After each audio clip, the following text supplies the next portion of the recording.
Hey there guys, thank you so much for joining me, the Indie Gamer here, back with another video. In today's video, I have the absolute pleasure to be joined by my Indie Games podcast partner in crime and co-host Luke to try out a new style of video on the channel with what we're calling a dual perspective review. In this video, we'll be diving into each of our thoughts about the recently released and much anticipated title Somerville from debut indie studio Jumpship. So with that said, let's waste no time and go ahead and get straight on into the review.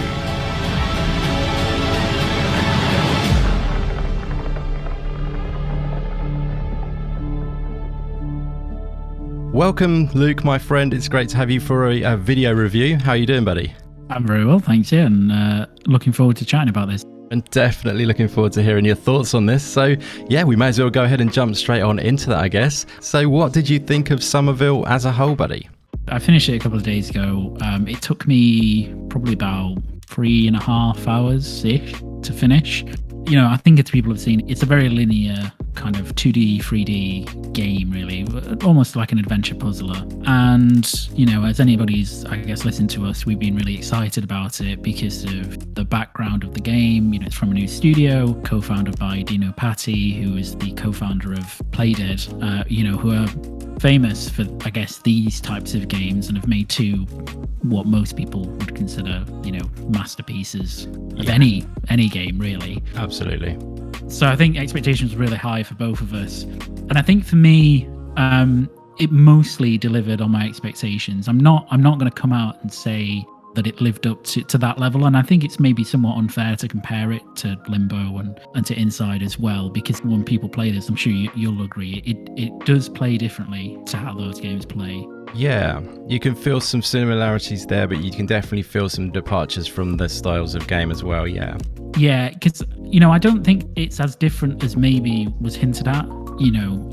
It's not as if you play it and you think this is just completely different from those games, because it isn't. I think that's more to do with the style of game is comparable in that you're adventuring and you're puzzling, and it's obviously limited in terms of dialogue. I mean, there's no dialogue in this, that sort of thing, but it delivered mostly for me. So, and I always try and put it into context of who developed this, and this is, you know, a debut game, yes, right? So from a studio, and I think when you look at that, I think it's actually really, really good and really successful, and I think there's a lot to build on for future games for this studio.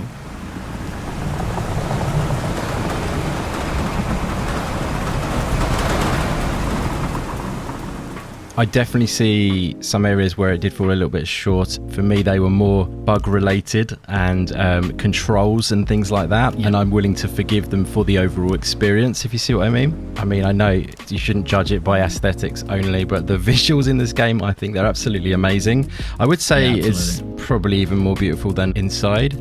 I know that's a big thing to say. I would agree. But yeah, the cinematography, the camera movements, with it being the 3D aspect as opposed to just 2.5D. You move forward at points, you move left and right. Sometimes you're going left across the screen, sometimes you're going towards the back. And the way the camera moves through different parts of the environment, it really makes it feel immersive for me. And I've absolutely loved the cinematography. Obviously, Chris Olsen is kind of the lead developer. I think Dino Patti is more of that executive producer kind of role, it seems like. Yeah. And maybe like it's more that it's Chris Olsen's baby, and he comes from that background, you know, the film background, and you can really feel that this game comes from someone who almost isn't a game developer first, they're more like a cinematographer first, and I mean that in the best possible way, as it really shines through in an impressive way in the game. If people are wondering what the best parts of this game are, I think it is that it's extremely cinematic. It's got a really amazing art style.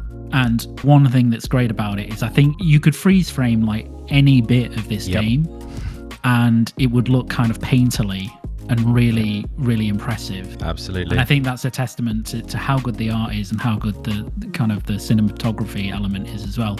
Yeah, for me, there was a lot about it which I did really love, and overall came out feeling absolutely loving it as a whole. The first hour I played of this game, I was kind of feeling a bit more on the negative side, and then sort of like the last couple of hours they're wonderful for me. The visuals are absolutely stunning, a super immersive feel to it. I thought the storytelling was very intriguing as well. Definitely made me want to know what was going on in this game. And the atmosphere overall was really one of its greatest strengths too, truly immersing me into its intriguing story.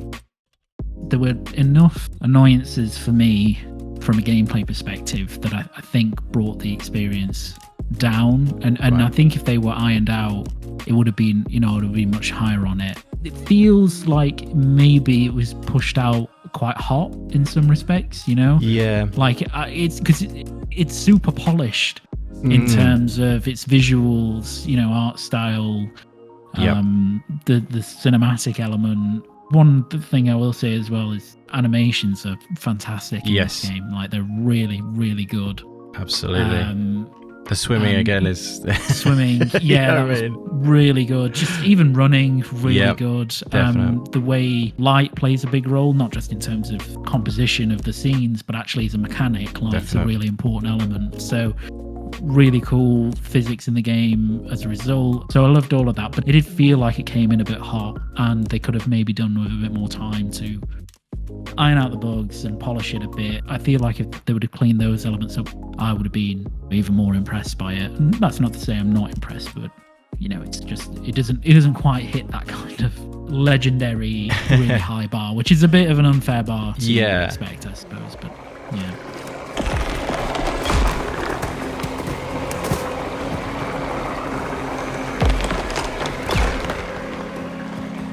I did enjoy some of the puzzles as well in the game. That was definitely a nice factor for me. Some of them were on the more simple side, but some of them that played out towards the middle of the game, I thought they got quite creative with that and actually were quite uniquely put together and made good use of the mechanics that do come into play later on into the game. You'll get this one mechanic quite early on, and then again later on you'll get sort of like a flip of that, and it's another element to your sort of mechanics which work very well, and it just sort of plays into the whole scheme of things. And I just feel like the puzzles in general do work super well to sort of move the storytelling forward but not slow it down. It doesn't affect the flow of the game in any way, and I think that's a very conscious choice from the developer, as I feel they want you to be able to sit down and enjoy this game and not be stuck on a point and it affect the pacing and feel of the cinematic experience. In that regard, I thought the puzzles were perfect, not too taxing of a game.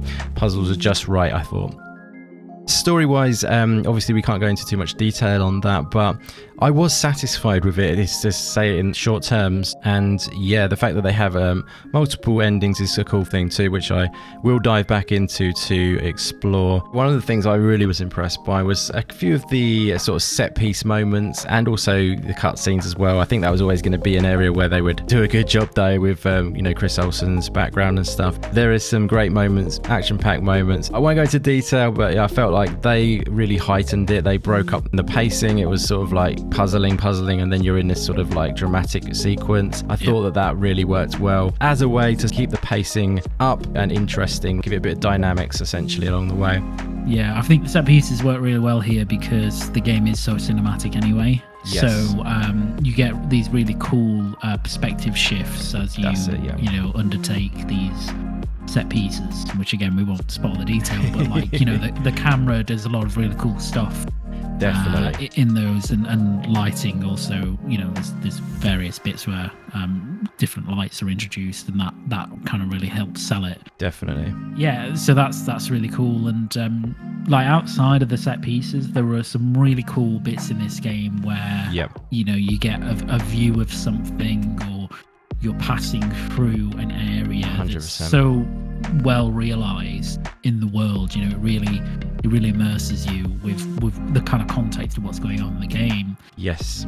One of the things I really loved as well was that Inside and Limbo are like really solitary experiences in the game. You're kind of the only, Inside has bits where there are other things in it, but for the most part you feel on your own. And in Somerville, you're a person in an alien invasion essentially, but Definitely. there are other people in the game, and you pass through areas where there are other people. And there's one bit in particular kind of midway through the game, and I won't spoil it, but you're around a lot of people, and it was really cool visual storytelling to be in it when you're in this area. And it really immerses you. So I felt like that's one of the areas it kind of differentiates itself, I guess, from those games, which is to say that you don't feel like you're the only thing that exists in this world. You feel like there are the similar things to you around you at all times, and it's quite immersive as a result. Yeah, I totally know where you're coming from with that. This game's more of a sort of survival story, isn't it? From a family's perspective, it's got more of a human aspect to it, and I think that's really cool. You'll just seem like you're the average Joe, and you're in this crazy sort of like situation. And I thought it was really well done in that regard, in the way you feel like you could be in that situation yourself, if you see what I mean. Yeah, absolutely. It's kind of an everyman story almost, you know what I mean? It's not like Inside or Limbo, which are like kind of really fantasy. I mean, this is like a fictional concept, but those games almost feel like a bit supernatural at times, like a bit mysterious. And this is like Somerville is mysterious, but it's also it's relying on a narrative trope and context that we've seen a lot of times before. Just alien invasions, right? Yeah.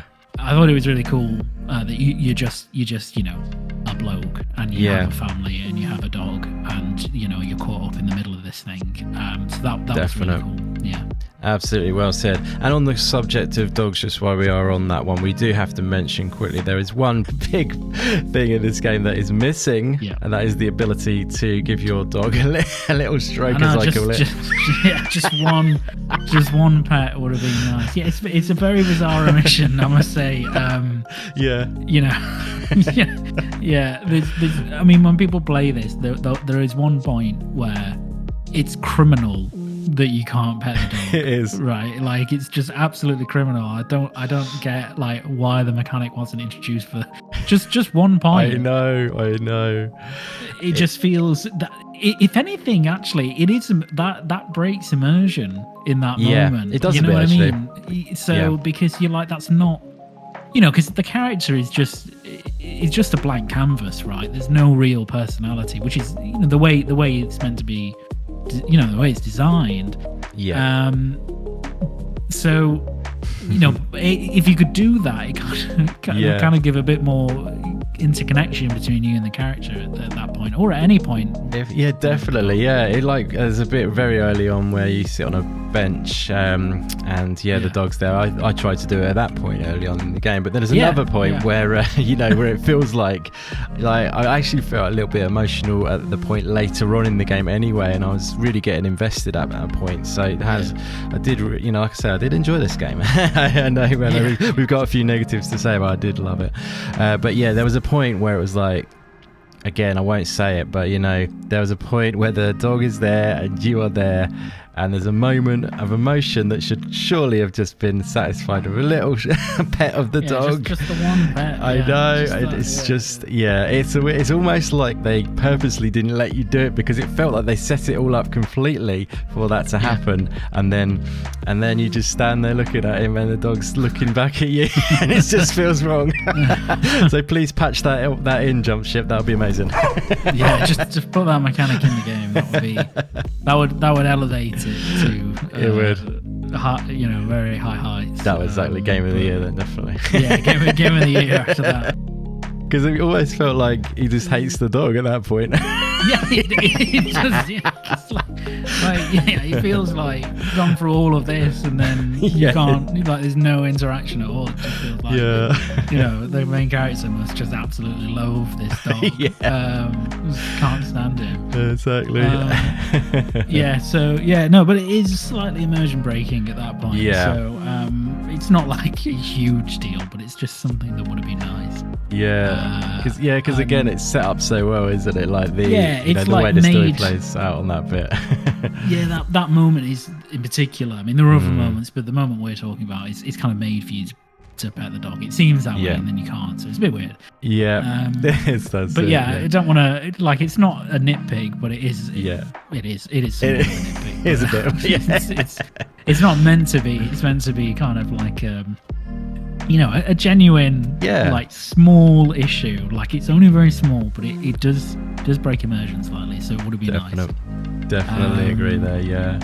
I don't want to be too harsh. Yeah, exactly. But especially, it seemed like they were going for that emotional moment at that point, and it certainly was emotional. But like, it would have just put the cherry on the top if you'd have just gone in and given him a little cheeky hug, a little scratch on the chin. Exactly. Yeah, it would have been lovely. But yeah, that's enough about dogs, I think. And hopefully Jumpship will get that patched in for us nicely, and we'll have another playthrough. Brilliant stuff. Okay, so it's been awesome talking about it. I think we should definitely consolidate all of our thoughts right now, and I'd love to know, Luke, my friend, would you recommend Somerville to a friend or just anyone out there watching this video? Would you recommend they check out this game? Yeah, I would. I know we've had some criticisms of it, and I think that's valid. Like, I don't think we're nitpicking when we talk about these things. But I think, there's a couple of things about this which mean that I would recommend it. I think if you like any of Playdead's games, not to keep bringing it back to Playdead, but if you do like that style of game, then this is very much in that mold. And if you like those games, and I'm a huge fan of these, where it's all kind of visual narrative storytelling, then you will really enjoy this. There are some problems, some bugs, some mechanical issues, but I don't think that they completely ruin or spoil the experience you'll have. And I think as well that, look, it's not a particularly long game. If your time is limited and you really want to get through something, this is a great game to play. It's 3 to 3.5 hours, maybe a bit longer if you want to do all of the endings. You could do that in an evening and you've had a cool experience out of it. Definitely. And I think everybody should have a go, or if you can, play it, because as an artistic achievement, it's really, really impressive. It's beautiful art style, visuals are really nice, cinematography is impeccable, animation quality is really high, and sound as well. Sound is really good in this game. I think, like, as a visual and audio experience in particular, I think people should play this because they'll really enjoy it. And the storytelling is good, and mechanically, as we said, puzzles are good. And it's a point worth highlighting. This is a debut game from a studio, and I think when you put it into that context, it's a really, really impressive achievement. Incredible, yeah. Yeah, I would recommend it.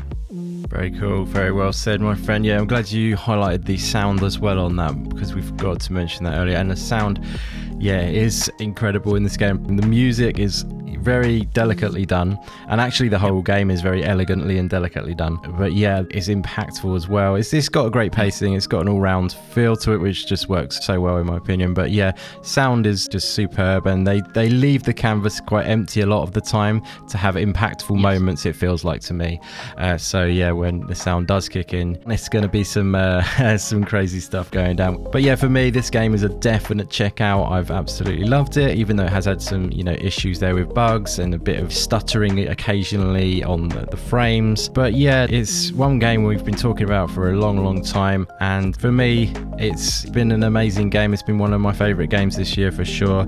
Hoping they will patch out the bugs and just make it a bit more smoother on that side. But it's a highly recommended on my part for sure. Definitely check this game out. As Luke said, it's on Game Pass, Xbox and PC. It's on Steam as well. So like Inside, like Limbo, those games are incredible experiences. Environmental storytelling, this one does it so well, and I feel it actually does step up the visual and cinematography side of things, which is a big thing to say when a game like Inside is truly stunning.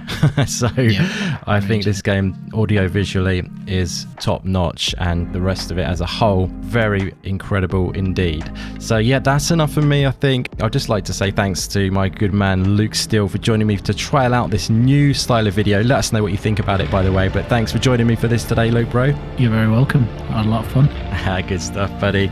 It's been great chatting about Somerville after all this time we've chatted about it as an upcoming game. It's great that it's now out. But everyone checking out this video, thank you so much for watching. Feel free to subscribe if you haven't already, and follow us on Twitter. I'll drop all the links down in the description below, so definitely feel free to check those out. And I really appreciate you checking out the video, and go and check out Somerville. But thank you again for watching, guys, and we'll see you on the next one.